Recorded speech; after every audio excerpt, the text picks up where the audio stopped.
फाल्गुन कृष्ण एकादशी अर्थात विजया एकादशी व्रत कब है? 23 या 24 फरवरी 2025 को। पूजा का शुभ मुहूर्त, पूजा विधि एवं पारण का समय क्या है, आइए जानते हैं। विजया एकादशी का व्रत हर साल फाल्गुन कृष्ण एकादशी को रखा जाता है।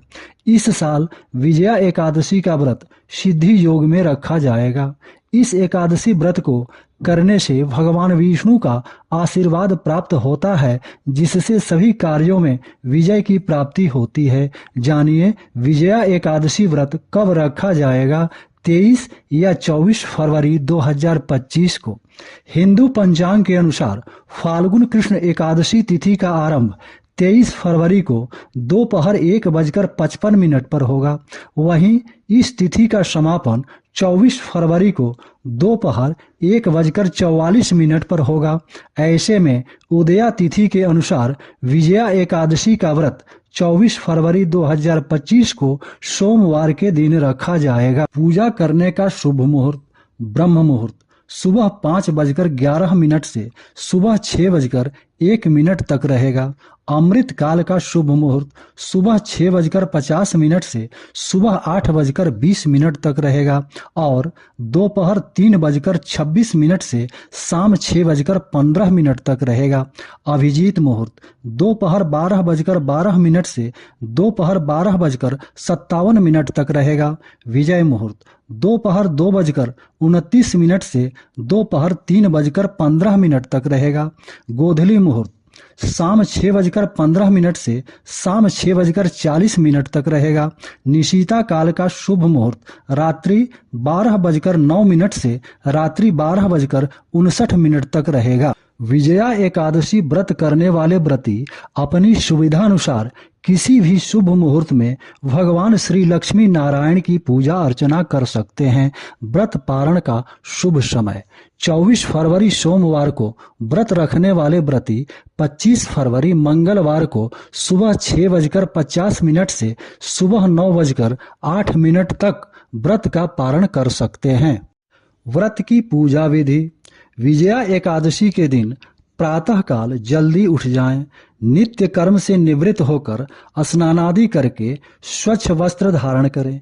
एक छोटी काष्ठ की चौकी पर पीला वस्त्र बिछाकर श्री लक्ष्मी नारायण की प्रतिमा या चित्र स्थापित करें।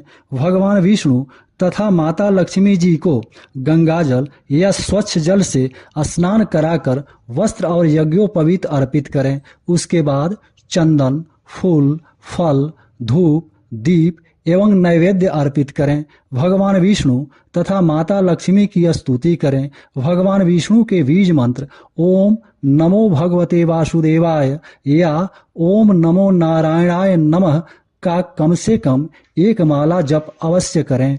एकादशी के दिन भगवान विष्णु के सहस्त्र नाम का पाठ करना बहुत उत्तम माना जाता है।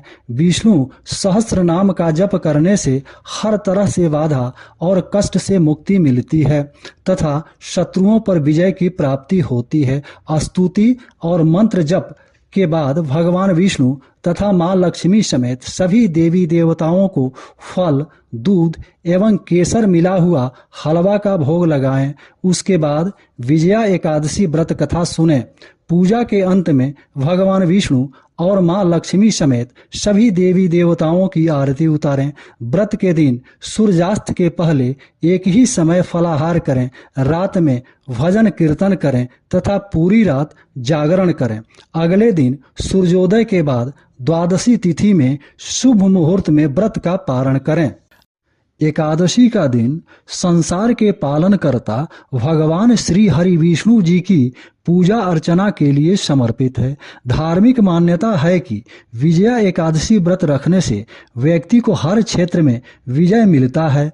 इस व्रत को करने से कार्यों में आई अड़चनें दूर हो जाती हैं तथा मनोवांछित फल की प्राप्ति होती है। पौराणिक कथा के अनुसार भगवान श्री राम ने सबसे पहले फाल्गुन मास के कृष्ण पक्ष की एकादशी का व्रत किया था। इस व्रत के प्रभाव से उन्हें लंका पर विजय प्राप्त हुआ। इसीलिए फाल्गुन कृष्ण एकादशी को विजया एकादशी कहा जाता है। ऐसी मान्यता है कि विजया एकादशी के दिन व्रत रखकर प्रेम पूर्वक श्रद्धा भाव से श्री लक्ष्मी नारायण की पूजा करने से व्यक्ति को हर क्षेत्र में सफलता मिलती है तथा शत्रु परास्त होते हैं। अब आइए सुनते हैं विजया एकादशी व्रत कथा। विजया एकादशी व्रत कथा। धर्मराज युधिष्ठिर बोले कि हे जनार्दन, फाल्गुन मास के कृष्ण पक्ष की एकादशी का क्या नाम है तथा उसकी विधि क्या है, सो सब कृपा पूर्वक कहिए। श्री कृष्ण जी बोले कि हे राजन, फाल्गुन मास के कृष्ण पक्ष की एकादशी का नाम विजया है। उस व्रत के प्रभाव से मनुष्य को विजय मिलती है। उस विजया एकादशी के महात्म्य के श्रवण व पठन से समस्त पाप नष्ट हो जाते हैं। एक समय देवर्षि नारद ने जगत पिता ब्रह्मा जी से पूछा कि हे ब्रह्मा जी, आप मुझे फाल्गुन मास के कृष्ण पक्ष की विजया नामक एकादशी का व्रत विधान बतलाइए। ब्रह्मा जी बोले कि हे नारद, एकादशी का व्रत प्राचीन तथा नए पापों को नष्ट करने वाला है। इस विजया एकादशी की विधि मैंने आज तक किसी से नहीं कही है। यह समस्त मनुष्यों को विजय प्रदान करती है। त्रेता युग में मर्यादा पुरुषोत्तम श्री रामचंद्र जी को जब 14 वर्ष के लिए वनवास हो गया, तब वह श्री लक्ष्मण जी तथा माता जानकी सहित पंचवटी में निवास करने लगे। उस जगह महापापी रावण ने श्री सीता जी का हरण किया। इस दुखद समाचार से श्री राम जी तथा लक्ष्मण जी अत्यंत व्याकुल हुए और सीता जी की खोज में चल दिए। घूमते घूमते वे मरणासन्न जटायु के पास जा पहुँचे। जटायु भी अपनी समस्त कथा सुनाकर स्वर्ग लोक को चला गया। कुछ आगे चलकर उनकी सुग्रीव के साथ मित्रता हो गई और बाली का वध किया। श्री हनुमान जी ने लंका में जाकर सीता जी का पता लगाया और सीता जी से श्री रामचंद्र जी तथा सुग्रीव की मित्रता का वर्णन किया। वहां से लौटकर हनुमान जी श्री रामचंद्र जी के पास आए और सब समाचार कहे। श्री रामचंद्र जी ने सुग्रीव की सम्मति लेकर वानरों भालुओं की सेना सहित लंका को प्रस्थान किया। जब श्री रामचंद्र जी समुद्र के किनारे पहुंच गए, तब उन्होंने महान अगाध मगरमच्छ से युक्त समुद्र को देखकर श्री लक्ष्मण जी से कहा, हे लक्ष्मण, इस महान अगाध मगरमच्छ से युक्त समुद्र को किस प्रकार पार कर सकेंगे? श्री लक्ष्मण जी बोले कि हे राम जी, आप आदि पुरुष पुरुषोत्तम हो। यहाँ से करीब आधा योजन की दूरी पर कुमारी द्वीप में वकदालभ्य नाम के ऋषि रहते हैं। उन्होंने अनेकों नाम के ब्रह्मा देखे हैं। आप उनके पास जाकर इसका उपाय पूछिए। लक्ष्मण जी के वचनों को सुनकर श्री रामचंद्र जी वकदालभ्य ऋषि के पास गए और उनको प्रणाम करके बैठ गए। मुनि ने भी उनको मनुष्य का रूप धारण किए हुए पुरुष को पुरुषोत्तम समझा और उनसे पूछा, हे राम जी, आप कहाँ से पधारे हैं? श्री राम जी बोले कि हे महर्षि, मैं अपनी सेना सहित यहाँ आया हूँ और राक्षसों को जीतने लंका जा रहा हूँ। आप कृपा कर समुद्र को पार करने का कोई उपाय बतलाइए। इसी के लिए मैं आपके पास आया हूँ। वकदालभ्य ऋषि बोले कि हे राम जी, मैं आपको एक उत्तम व्रत बतलाता हूँ। फाल्गुन मास के कृष्ण पक्ष की विजया एकादशी का व्रत करने से आप समुद्र के अवश्य ही पार हो जाओगे और आपकी विजय होगी। हे राम जी, इस व्रत की विधि यह है, दशमी के दिन स्वर्ण, चांदी, तांबा या मिट्टी किसी का एक कलश बनावें। उस कलश को जल से भरकर तथा उस पर पंच पल्लव रखकर वेदिका पर स्थापित करें। उस कलश के नीचे सतंजा 7 अनाज मिले हुए और ऊपर जौ रखें। उस पर श्री नारायण भगवान की स्वर्ण की प्रतिमा स्थापित करें।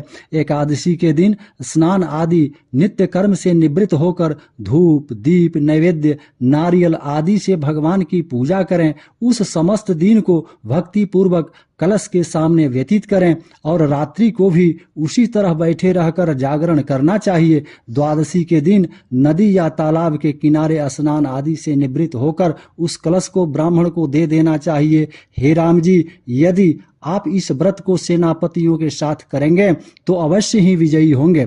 श्री रामचंद्र जी ने मुनि की आज्ञा अनुसार विधि पूर्वक विजया एकादशी व्रत किया और इसके प्रभाव से दैत्यों के ऊपर विजय पाई। अतः हे राजन, जो मनुष्य इस व्रत को विधि पूर्वक करेगा उसकी दोनों लोकों में विजय होगी। श्री ब्रह्मा जी ने नारद जी से कहा था कि हे पुत्र, जो इस व्रत का महात्म्य सुनता है उसको वाजपेय यज्ञ के फल की प्राप्ति होती है। जय श्री कृष्ण। राधे राधे।